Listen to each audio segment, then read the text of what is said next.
यहाँ पे आप कॉन्सेप्ट समझ रहे होंगे तो ये निश्चित ही है कि आपका नंबर कटने वाला यहाँ पे है नहीं। ठीक है, अब चलिए हम लोग जानते हैं इसके बारे में कि यह जो जानकारी है यह किसने बताया कि जिसका तरंग दैर्घ्य अधिक होगा उसका प्रकीर्णन सबसे कम होगा। बस इसी प्रकीर्णन के कारण उस समय कणों के साथ काफी ज्यादा, ध्यान दीजिएगा, सबसे अधिक प्रकीर्णन, आप समझ गए होंगे, समुद्र का जल नीला दिखाई देना।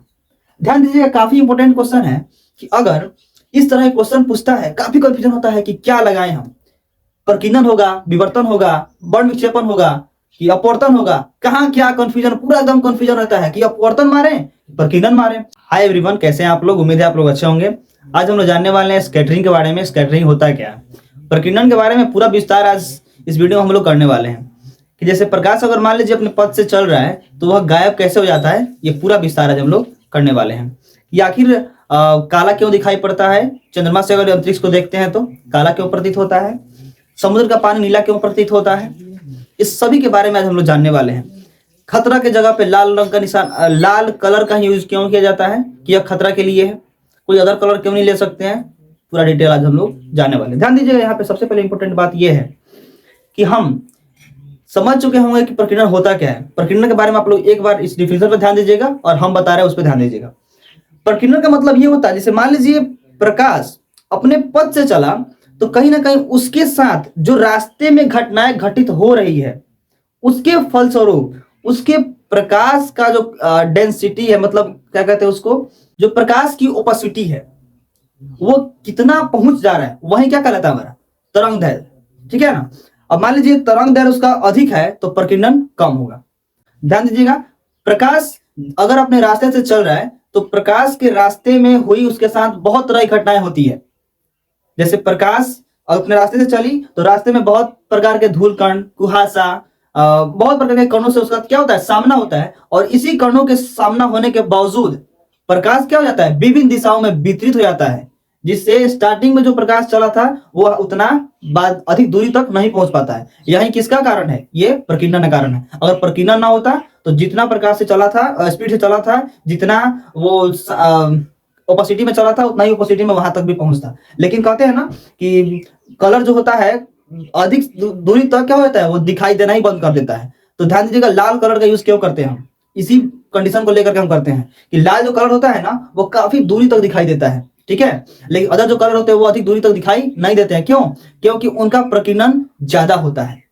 तो जो जिस कलर का प्रकीर्णन अधिक होता है वो कलर का यूज हम खतरा में नहीं कर सकते हैं। और ध्यान दीजिएगा, समझेंगे हम एक एक करके कि प्रकीर्णन होता क्या है। वायुमंडल में उपस्थित धूल कण, कुहासा, धुंध के कारण प्रकाश का विभिन्न दिशाओं में वितरित हो जाना प्रकीर्णन कहलाता है। अभी बताएं आपको, जैसे मान लीजिए यहाँ से प्रकाश चला, यहाँ से विभिन्न प्रकार की कण उसके साथ उसका इवेंट हो रहा है, घटना हो रहा है ना, तो क्या होगा, कहीं ना कहीं प्रकाश यहाँ से यहाँ टकराया, फिर इधर गया, फिर उधर गया, मतलब हर जगह प्रकाश इधर उधर जा रहा है ना। तो जो पहले ओपेसिटी था, जो पहले आ रहा था ओपेसिटी, वो अब यहाँ पे कहीं ना कहीं कम हो जाएगा ना कम, बताइए। तो इसी कारण क्या होता है, ओपेसिटी से घट जाता है और इसे हम कहते हैं क्या, कि इसका प्रकीर्णन ज्यादा हुआ है तो प्रकीर्णन अधिक हो जाने से यह दिखाई कम देगा। लाल कलर का यूज क्यों करते हैं, क्योंकि इसका प्रकीर्णन कम होता है इसलिए दिखाई ज्यादा देता है और अधिक दूरी तक दिखाई देता है। अब जिसका मान लीजिए प्रकीर्णन ज्यादा पहले ही हो गया, प्रकीर्णन उसका अधिक हो रहा है तो दूर दिखाई नहीं देगा, एक्सीडेंट हो जाएगा। और जो लाल कलर होता है वो काफी दूरी तक दिखाई देता है, इसलिए हम लाल कलर का यूज करते हैं। क्यों? क्योंकि उसका तरंग दैर्घ्य अधिक होता है और प्रकीर्णन कम होता है, उसका कणों के साथ जो होता है टकराव वो कम होता है। ठीक है, ध्यान दीजिएगा। तो ये डिफिनेशन हो गया। अब हम लोग जानेंगे कि इसका यूज क्या क्या है, मतलब कहां कहां हम प्रकीर्णन कह सकते हैं। तो सूर्योदय सूर्यास्त के समय रक्ताभ दिखाई देना। सूर्योदय सूर्यास्त के समय जो सूर्य होता है ना लाल दिखाई देता है। क्यों? बस इसी प्रकीर्णन के कारण उस समय कणों के साथ काफी ज्यादा, ध्यान दीजिएगा, सबसे अधिक प्रकीर्णन सुबह और शाम में होता है।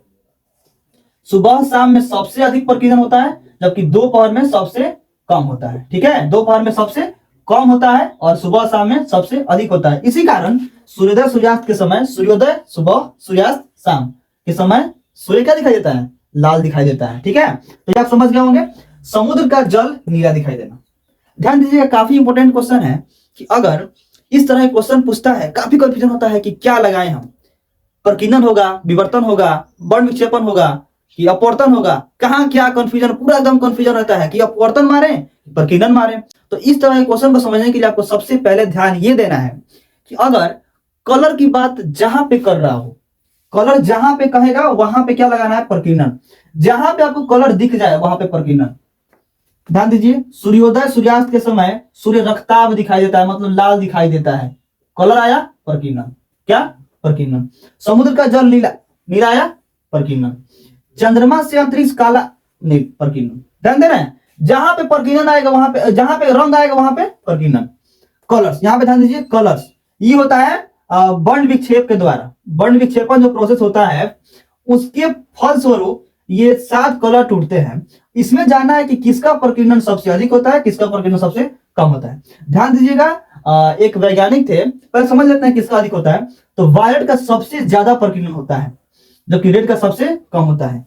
रेड का सबसे ज्यादा होता है, क्या सबसे कम होता है, रेड का सबसे कम होता है, क्या रेड का सबसे कम, वायलेट का सबसे ज्यादा बैंगनी का होता है, और लाल का सबसे कम होता है। ठीक है, लाल का सबसे कम और बैंगनी का सबसे ज्यादा क्या होता है, प्रकीर्णन। यहां पे कंफ्यूजन ये होगा कि लाल कब कहेंगे, ब्लू बैंगनी कब कहेंगे। सबसे बड़ा कंफ्यूजन यहीं पे होगा कि प्रकीर्णन सबसे ज्यादा कब होगा, सबसे कम कब होगा। तो ध्यान दीजिएगा, इसको तो समझने का कॉन्सेप्ट एक ही को है कि वीव जीओर को बढ़िया से ध्यान देंगे, बस इसी पे कंप्लीट हो जाएगा ये आपका, नहीं तो बहुत दिक्कत होता है। ये क्वेश्चन बहुत इंपॉर्टेंट है आपके लिए, और समझ रहे हैं ना, जहां पे कलर की बात करेगा वहां पे आप प्रकीर्णन का ही प्रयोग करेंगे। अब ध्यान दीजिए, वीव जीओर कैसे लिखा जाता है, वीव जीओर,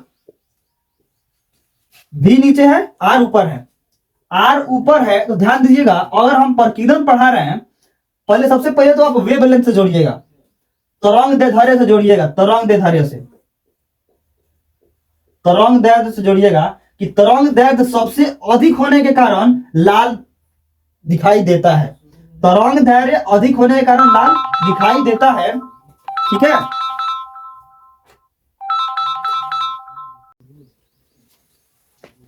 तो समझेंगे, जो लाल जो होता है उसका तरंग दैर्ध्य अधिक होने के कारण वो दिखाई देता है, तरंग दैर्ध्य अधिक होने के कारण दिखाई देता है। तो बस इसी से कॉन्सेप्ट हो जाएगा आपको खत्म कि तरंग दैर्ध्य जिसका अधिक होता है उसका सबसे कम होगा, इसका प्रकीर्णन क्या हो जाएगा, सबसे कम, सबसे कम प्रकीर्णन। जिसका तरंग दैर्ध्य अधिक होगा उसका सबसे कम, और तरंग दैर्ध्य का क्या होता है, सबसे ज्यादा कम होता है, सबसे कम होता है तरंग दैर्ध्य। तो प्रकीर्णन क्या हो जाएगा, सबसे ज्यादा। ध्यान दीजिएगा, तरंग दैर्ध्य और प्रकीर्णन में वो कंसेप्ट होता है कि प्रकीर्णन बराबर क्या होता है,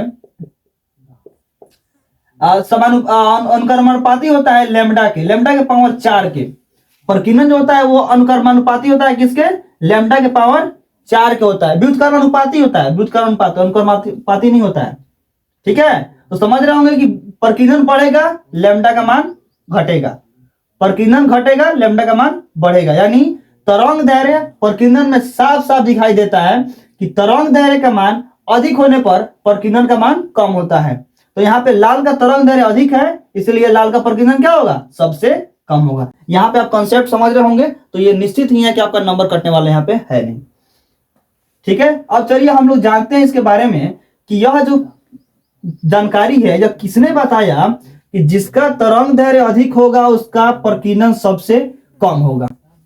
तो वो थे एक वैज्ञानिक, रैले नामक वैज्ञानिक। कौन थे, रैले नामक वैज्ञानिक ने बताया कि जिसका तरंग दैर्ध्य अधिक होगा उसका प्रकीर्णन सबसे कम होगा।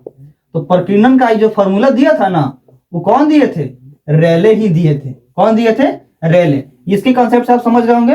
रैले ने क्या बताया कि प्रकीर्णन जिसका अधिक होगा उसका तरंग दैर्ध्य सबसे कम होता है, जिसका प्रकीर्णन सबसे ज्यादा होगा उसका कम होता है तरंग दैर्ध्य। ठीक है, उसके बाद हम लोग जानेंगे कि स्कैटरिंग के क्षेत्र में कई सारे वैज्ञानिकों ने अपना अपना मत दिया, कई सारी जानकारी दिया, जैसे ये रैले ने दिया था। और समझेंगे कि स्कैटरिंग पर जो प्रकीर्णन है वो खोज किसने किया कि प्रकीर्णन क्या होता है। तो प्रकीर्णन की खोज सबसे पहले सीवी रमन ने किया था। किसने किया था, सीवी रमन ने किया था प्रकीर्णन की खोज। कब किया था, ध्यान दीजिएगा, इसी के लिए इनको भौतिकी के क्षेत्र में परकिंसन की खोज के लिए, ठीक है, 1930 में डेट 28 फरवरी है ना, 28 फरवरी 1930 को नोबेल प्राइज मिला था। क्या? नोबेल प्राइज से सम्मानित किया गया 1930 को। और ये परकिंसन की खोज किए थे 1928 को। 1928 में ये खोज किए और 2 साल बाद 1930 में मिला। और ध्यान दीजिएगा, परकिंसन प्रभाव को हम और भी प्रभाव कहते हैं, रमन प्रभाव, ठीक है, रमन प्रभाव भी इसको कहते हैं। परकिंसन प्रभाव को क्या कहते हैं हम? रमन प्रभाव भी कहते हैं। रमन, सीवी रमन के नाम पे ही इसका नामकरण किया गया। तो इसके क्षेत्र में 1930 में इनको नोबेल प्राइज मिला और कहा गया कि यह जो खोज है ना, काफी उत्कृष्ट खोज है। इसके लिए भारत का सबसे बड़ा पुरस्कार भारत रत्न 1954 में इनको दिया गया। काहे के लिए? बस इसी के क्षेत्र में परकिंसन की खोज किए थे, इसलिए 1954 में भारत रत्न से इनको नवाजा गया। भारत रत्न सबसे बड़ी उपलब्धि थी इनकी, सीवी रमन की। तो हम लोग इतना सारा जानकारी ले लिया आज स्कैटरिंग के बारे में। कल नया टॉपिक लेकर आते हैं और पूरा तरह से विस्तार बताते हैं। उम्मीद है आपको ये वीडियो पसंद आया होगा। चलिए मिलते हैं किसी नेक्स्ट वीडियो में, तब तक के लिए ओके बाय। और जो अपना प्यार बनाना आप बना सकते हैं, इसके लिए आप